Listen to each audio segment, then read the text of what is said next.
নির্বাচন নিয়ে একটা তোড়জোড় শুরু হয়েছে, আমরা দেখতে পাচ্ছি বিভিন্ন রাজনৈতিক দল এটি নিয়ে নানা রকমের কাজকর্ম করছে। নির্বাচন কমিশনে কিছু তৎপরতা দেখাচ্ছে এবং সরকার তো বলছেই যে ফেব্রুয়ারিতে নির্বাচন হবে এবং কোনো পরিস্থিতি নির্বাচন মানে একদিনও পেছানো যাবে না বা চেষ্টা করলে সেটা রুখে দেওয়া হবে, এরকম একটা ভাব সরকারের মধ্যে আছে। আমার কথাকে কেউ যেন বিকৃত না করেন তার জন্য আমি নির্বাচন সংক্রান্ত বিষয়ে আমার মূল কথার পুনরাবৃত্তিটা আরেকবার করতে চাই। আমি ফেব্রুয়ারি মাসে নির্বাচন দেখি না, প্রথম কথা। কিন্তু রাজনীতিতে একেবারে মেপে 3 ক্ষণ ধরে কথা বলা খুব কঠিন। তারপরে আমি বলছি আমি ফেব্রুয়ারিতে নির্বাচন দেখি। হ্যাঁ, নির্বাচন একটা হতে পারে, কিন্তু সেটা কোনো নির্বাচন হবে না। এটা হচ্ছে আমার তৃতীয় কথা, মাথায় রাখতে হবে।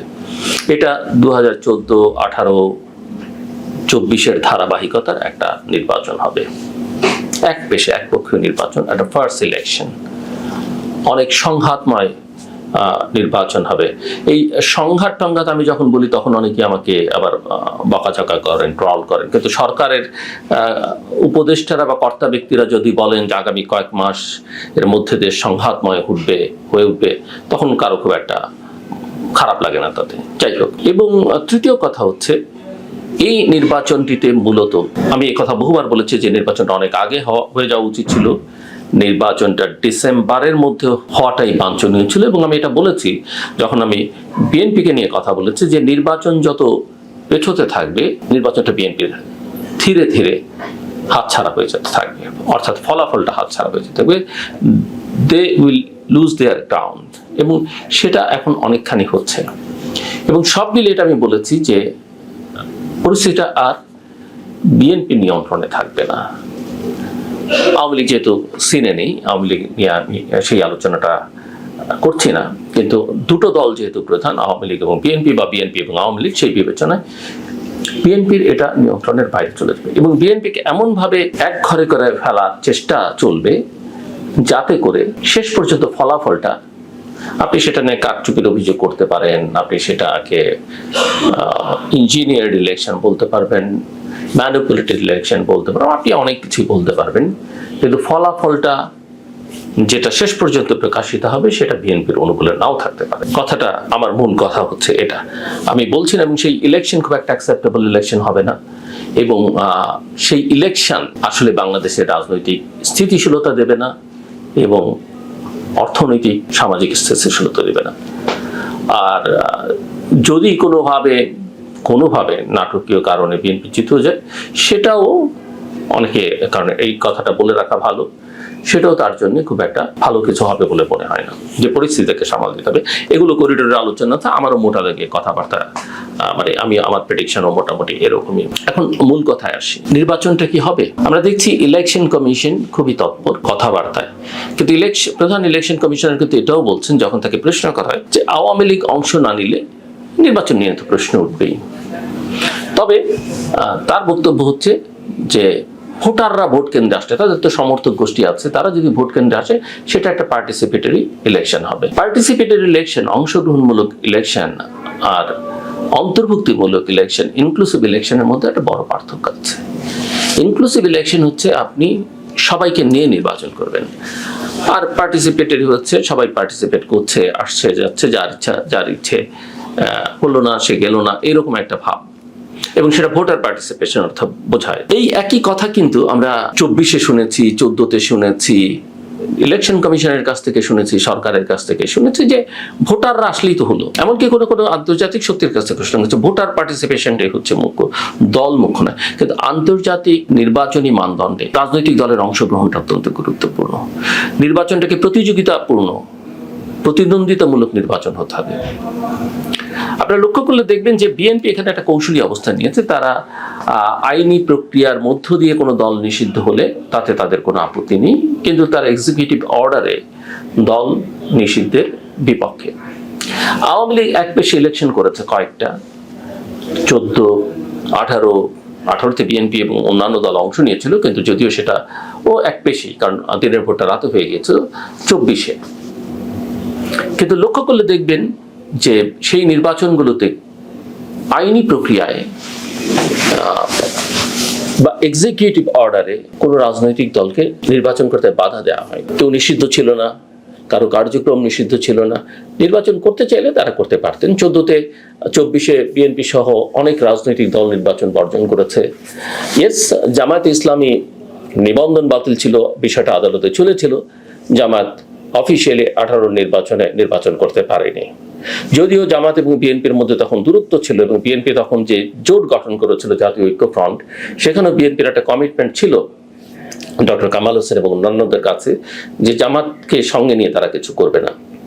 কিন্তু আমরা এটাও দেখলাম যে জামাতের সঙ্গে বিএনপির একটা সমঝোতা হয়েছিল এবং জামাতের প্রার্থীরা তখন জামাতে ইসলামী নামে নয়, তারা বেসিক্যালি বিএনপির ধানের শীষ প্রতীক নিয়ে নির্বাচন করেছিল। এটাও রাজনীতিতে এক ধরনের দ্বিচারিতার প্রকাশ এবং এই কাজটা ওই দুটো দলই করেছে, বিএনপি এবং জামাত। বিএনপি তার কথা রাখেনি তার অন্যান্য মিত্রদের কাছে, আর জামাতও এই কৌশলে তাদের স্বার্থে তারা সেই সুযোগটা ব্যবহার করেছে। এখানে আবার আরেকটা দিক আমরা আলোচনা করতে পারি যে 24-এর নির্বাচনটাও, যেটাকেও আমরা এক পেশে নির্বাচন বলছি, এখনো হয়তো অনেকে বলবেন যে অনেক অনেক রাজনৈতিক দল অংশ নিচ্ছে। 24-এর নির্বাচনে কিন্তু 28টি নিবন্ধিত রাজনৈতিক দল অংশ নিচ্ছিল। তারপরও সেই নির্বাচন আমাদের কাছে কারো কাছে অ্যাকসেপ্টেবল নির্বাচন নয়। একমাত্র ইতিহাসের সেরা নির্বাচন ছিল শেখ হাসিনা এবং তার দলবল এবং সরকারের কাছে, যেমনটা একটা ঐতিহাসিক নির্বাচন করতে চাইছেন প্রফেসর মোহাম্মদ ইউনূস আগামী ফেব্রুয়ারি মাসে। নির্বাচন নিয়ে অনেক রকমের কথাবার্তা, অনেক রকমের দাবি, এনসিপির দাবি, জামায়াতের দাবি, আমরা বিএনপির হতাশা দেখছি। তারাও বলছেন নির্বাচন পিছিয়ে দেবার ষড়যন্ত্র হচ্ছে, বানচালের ষড়যন্ত্র হচ্ছে। কিন্তু ধরা যাক আপনি আওয়ামী লীগ তার কার্যক্রম ইলেকশন করতে পারছে না, এমন কোনো লক্ষণ তৎপরতা সরকারের দিক থেকে বা ইলেকশন কমিশনের দিক থেকে নেই যে আওয়ামী লীগের বাইরেও অন্যান্য নিবন্ধিত রাজনৈতিক দলগুলো, যেমন ধরা যাক জাতীয় পার্টি বা 14 দলীয় জোটের অন্যান্য দল বা আরও বেশ কিছু রাজনৈতিক দল, তারা নিবন্ধিত, তাদেরকে ঐকমত্য কমিশনের আলোচনার প্রক্রিয়ার মধ্যে, সরকারের সঙ্গে কোনো আলোচনায়, নির্বাচন কমিশনের কোনো আলোচনায় কোথাও তাদেরকে কোনো স্পেস দেওয়া হচ্ছে না। তো আপনি এতগুলো দলকে বাইরে রেখে যখন নির্বাচন করছেন, নিশ্চিত থাকেন এই নির্বাচনটা প্রশ্নবিদ্ধ হবে। এবং শেষ পর্যন্ত যদি এই নানান দাবি দাওয়ার অজুহাতে আরো কিছু রাজনৈতিক দল, এই যে এখন যারা অ্যাক্টিভ আছে, ধরেন জামাত, এনসিপি, এরা কেউ যদি বা এরকম আরো কিছু রাজনৈতিক দল নির্বাচন থেকে সরে দাঁড়ায়, তাহলে সেই নির্বাচনটা কি হবে? একবারে শুধু বিএনপি নির্বাচন, এবং সেই নির্বাচন বিএনপি করে কি আদায় করতে পারবে আমরা জানি না। হ্যাঁ, এই সরকার ক্ষমতায় থাকলে জামাতের একটা লাভ আছে, এই সরকার ক্ষমতায় থাকলে এনসিপিরও হয়তো কিছুটা লাভ আছে, যদিও এনসিপিকে আসলে সবাই ব্যবহার করছে এবং ব্যবহার করে ছুঁড়ে ফেলে দিচ্ছে, মূল লাভটা জামাতের হচ্ছে। কিন্তু আমি যেটা বলেছিলাম যে জুন মাসে প্রফেসর মোহাম্মদ ইউনূস এবং তারেক রহমানের মধ্যে, মিস্টার তারেক রহমানের মধ্যে বৈঠকের পর থেকে আসলে বিএনপি ট্র্যাপড হয়ে গেছে এবং দলের নেতা, দেশের নেতা হিসেবে তারেক রহমান যে জায়গায় আছেন, নিজের যে একটা ইতিবাচক ইমেজ তিনি সবার কাছে তৈরি করেছেন এবং দেশটাকে রক্ষা করবার প্রধান পুরুষ হয়ে উঠবার যার সম্ভাবনা, কারণ আর কোনো অপশন যেহেতু বাংলাদেশের মানুষের সামনে নেই, অনেকেই মনে করেন, সেখানে তারেক রহমানও খানিকটা ভালনারেবল হয়ে গেছেন। এটা হচ্ছে আমি অনেকদিন ধরেই বলবার চেষ্টা করছি। কাজে আমি মনে করি না যে এই নির্বাচনটি হচ্ছে, আমি মনে করি না হলেও সেটা আসলে কোনো নির্বাচন হবে, সেটা দেশকে রাজনৈতিক কোনো স্থিতিশীলতা দেবে না। কিন্তু আমাদের একটা নির্বাচন দরকার, খুব ভালো নির্বাচন দরকার এবং দ্রুততম সময়ের মধ্যে দরকার। এই উপদেষ্টাদের নিয়ে এখন যে বিতর্ক হচ্ছে, সরকারকে নিয়ে যে বিতর্ক হচ্ছে, এরা কি ধরনের নির্বাচন করবে? তারপরে প্রশাসন, পুলিশ তৈরি নেই, আর্মির সঙ্গে সম্পর্কটা কি আমরা সেটা বুঝতে পারি। আর্মিও স্বীকার না করুক, সরকারও স্বীকার করছে না, কিন্তু তারা বুঝতে, এই অবস্থায় আসলে পারস্পরিক আস্থার যখন একটা তীব্র সংকট, তখন আমি কোনো ভালো সম্ভাবনা দেখি না। আর আজকে যারা নির্বাচন করছেন, এরা সবাই কিন্তু একই ঘরের, এরা একসঙ্গে ছিলেন, এখন নিজেরা পরস্পরের বিরুদ্ধে কাদা ছোড়াছুড়ি করছেন বটে। এখন আওয়ামী লীগ, তার অপরাধের কোনো সীমা নেই, সরকারের অপরাধের কোনো সীমা নেই। আমাদের চাইতে খুব বেশি ঝুঁকি নিয়ে বলেছেন এমন মানুষ খুব কম আছেন। আমরা তাদের বিচার চাই। আন্তর্জাতিক অপরাধ ট্রাইব্যুনাল বলছে, নতুন আরপিও বলছে, আইন বলছে যে যাদের বিরুদ্ধে আনুষ্ঠানিক অভিযোগ দাখিল হবে তারা নির্বাচন করতে পারবেন না। যদিও অভিযোগ দাখিল হওয়া আর অপরাধ প্রমাণিত হওয়া এক নয়, তারপর আমি ধরে নিলাম তারা করতে পারলেন না। কোনো মামলার পলাতক আসামি নির্বাচন করতে পারলাম না, আমি সেটা গ্রহণ করলাম। কিন্তু বাকিরা দল কি আইনে নিষিদ্ধ নয়? হ্যাঁ, তাদের অনুশোচনা নেই, তাদের তারা ক্ষমা চায় না, আমরা সবাই সেটা বলছি। এটা আওয়ামী লীগের অন্যায়, এবং এই অন্যায় আসলে তাকে মানুষের মন থেকে অনেক দূরে সরিয়ে দিচ্ছে।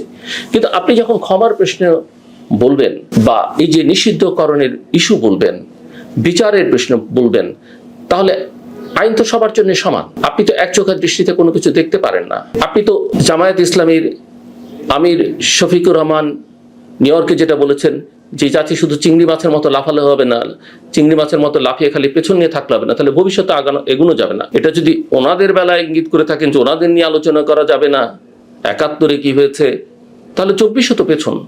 হ্যাঁ, নিকট অতীত, ওটা দূরের অতীত, কিন্তু অতীত তো। যে কারণে আমরা ওই যে সামনের দিকে এগোবার জন্য ট্রুথ অ্যান্ড রিকনসিলিয়েশনের কথা বলছি। অনেকেই বলছেন, আমরা দেখলাম সরকারের উপদেষ্টা প্রধান বিচারপতি যদ্দূর মনে পড়ে তারা বাইরেও গিয়েছিলেন, সাউথ আফ্রিকাতে কিভাবে এটা হয়েছে। কিন্তু এশিয়ার এবং আইন উপদেষ্টা বলেছিলেন না, কিন্তু সেই বিষয়ে কোনো পদক্ষেপ আমরা দেখতে পাইনি। জামায়াতের আমির বলছেন তারা ৪৭ থেকে এই পর্যন্ত কোনো ভুল করে থাকলে, কারো মনে আঘাত দিয়ে থাকলে তারা ক্ষমা চান। শুনতে ভালো লাগে। ৭১ উচ্চারণ করতে এত লজ্জা কেন? ৭১ যে অপরাধ, এই যে ৩০ লক্ষ মানুষ মারা গেল, এবং তাদের মারা যাওয়ায়, তাদের হত্যাকাণ্ডে জামায়াতের নেতা কর্মীদের যে ভূমিকা, রাজাকার আল বদর আল শামস করে পাকিস্তানি হায়নাদের সেনাবাহিনীকে তারা যে সহায়তা করেছে লুটতরাজে, ধর্ষণে, অগ্নিসংযোগে, হত্যাকাণ্ডে, সেটার জন্য ক্ষমা চাইতে হবে না? ওনারা ওটা একটা রাজনৈতিক ভুল। এখন তো আওয়ামী লীগও বলবে আমাদেরটাও রাজনৈতিক ভুল। কিন্তু লক্ষ্য করলে দেখবেন তারা অনেক সময় বলে যান আমাদের নেতারা অতীত ক্ষমা চেয়েছে। কোনো নেতা তাদের কখনো ক্ষমা চাননি। মিস্টার গোলাম আজম ক্ষমা চাননি। তিনি, হ্যাঁ, আমার যদি কোনো ভুল হয়ে থাকে, ভুল মানুষেরই হয়। ৭১ আমাদের রাজনৈতিক সিদ্ধান্ত ছিল, ভুল হয়েছে। আমরা রাজনৈতিকভাবে মনে করেছিলাম পাকিস্তান ঠিক আছে, পাকিস্তানের ঐক্য ধরে রাখা দরকার। আমাদের সিদ্ধান্ত ভুল হয়েছে। সিদ্ধান্ত ভুল হওয়ায় কোনো আপত্তি নেই। আপনি পাকিস্তানের পক্ষে থাকা আপত্তি নেই, থাকতেই পারে। আপনার রাজনৈতিক সিদ্ধান্ত ভুল প্রমাণিত হচ্ছে, ভুল হয়, সব দলেরই ভুল, রাজনীতিতে ভুল সিদ্ধান্ত নেয় অনেক সময়। কিন্তু ওই যে হত্যাকাণ্ড, অগ্নিসংযোগ, ধর্ষণ, লুটতরাজ, সেটাকে আমরা কিভাবে ক্ষমা করব? আর যখন আপনি দেখছেন লক্ষ লক্ষ মানুষের জীবন যাচ্ছে দেশটির স্বাধীনতার জন্য, এমনকি স্বাধীনতার দ্বার প্রান্তে যখন নিশ্চিত বাংলাদেশের বিজয়, তখনও তো জামাত ঘুরে দাঁড়ায়নি। না, এটা অ্যাকসেপ্টেবল নয়। বরং ১৬ই ডিসেম্বর আমরা স্বাধীন হয়েছি, ১৪ই ডিসেম্বর বুদ্ধিজীবী হত্যাকাণ্ডে, সারা দেশের মেধাবী মানুষদের হত্যাকাণ্ডে জামায়াতের খুব গুরুত্বপূর্ণ ভূমিকা ছিল, সবাই আমরা জানি। তো আপনি সেটা বলবেন না যে হ্যাঁ আমরা অন্যায় করেছি, বা আমাদের পূর্বপুরুষরা অন্যায় করেছে, আমরা তার জন্য ক্ষমা চাই। মিস্টার মতিউর রহমান নিজামী, আরেকজন আমির জামায়াতের, যুদ্ধাপরাধে তার মৃত্যুদণ্ড পেয়েছে, তিনি ওই একই কথা বলেছেন, আমরা ভুল করেছি, রাজনৈতিক সিদ্ধান্তে বলছিল। কিন্তু এই সব অপরাধের জন্য আমরা ক্ষমা চাই, এ কথা কিন্তু কখনো বলেননি। কাজেই জামাত বলছে না, আওয়ামী লীগকে বলতে হবে। আমি মনে করি আওয়ামী লীগকে বলতে হবে, জামাত না বললে আওয়ামী লীগকে বলতে হবে। কিন্তু আমি যখন কথা বলবো, আপনি যখন কথা বলবেন, রাষ্ট্র যখন এই বিষয়টা দেখবে, আইন যখন দেখবে, সরকার যখন এটা বিবেচনা করবে, তখন আপনাকে দুটোই বলতে হবে। এবং এটা মাথায় রাখতে হবে, আমাদের ইতিহাসের সবচেয়ে মূল্যবান, উল্লেখযোগ্য, গৌরবময় অধ্যায় হচ্ছে ১৯৭১, আমাদের মহান মুক্তিযুদ্ধ। আপনি আওয়ামী লীগকে তার মানবতা বিরোধী অপরাধের জন্য কার্যক্রম স্থগিত করেছেন। আপনি কি জামায়াত ইসলামীর বিচার কখনো করেছেন বাংলাদেশে দল হিসেবে? আইনি প্রক্রিয়া, আমরা জামাতের যখন শেখ হাসিনার সরকার এক্সিকিউটিভ অর্ডারে জামাতকে নিষিদ্ধ করেছে, আমরা সবাই সমালোচনা করেছি, আমিও করেছি। এটা কোনো প্রক্রিয়া নয়। কিন্তু আওয়ামী লীগকে ব্যান করতে হলে জামাতকেও করতে হবে, আর না হয় এটা আইনের উপরে ছেড়ে দিতে হবে, বিচারিক প্রক্রিয়ার উপরে ছেড়ে দিতে হবে। বিচার যেটা সাব্যস্ত করবে সেটাই হবে। আওয়ামী লীগ দল হিসেবে দোষী হলে নিষিদ্ধ, আইন যদি অ্যালাউ করে, আদালত যদি বলে নিষিদ্ধ হতে পারে, একইভাবে জামাতও হতে পারে, নাও হতে পারে, কিন্তু সিদ্ধান্তটা আদালতের হাতে ছেড়ে দিতে হবে। এবং আইনটা আবার যথাযথ গ্রহণযোগ্য আইন হতে হবে, বিচারিক প্রক্রিয়াটা স্বচ্ছ হতে হবে, আদালত নিয়ে কোনো প্রশ্ন তুলবার যেন সুযোগ না থাকে, প্রসিকিউশনে প্রশ্ন তুলবার জন্য সুযোগ না থাকে, ইনভেস্টিগেশন প্রক্রিয়া নিয়ে প্রশ্ন তুলবার যেন সুযোগ না থাকে, সেগুলোকে নিশ্চিত করতে হবে। এবং সেটা যদি না করি আমরা, এক চোখে দেখলে এক চোখা নীতি, আখেরে ফল ভালো দেয় না।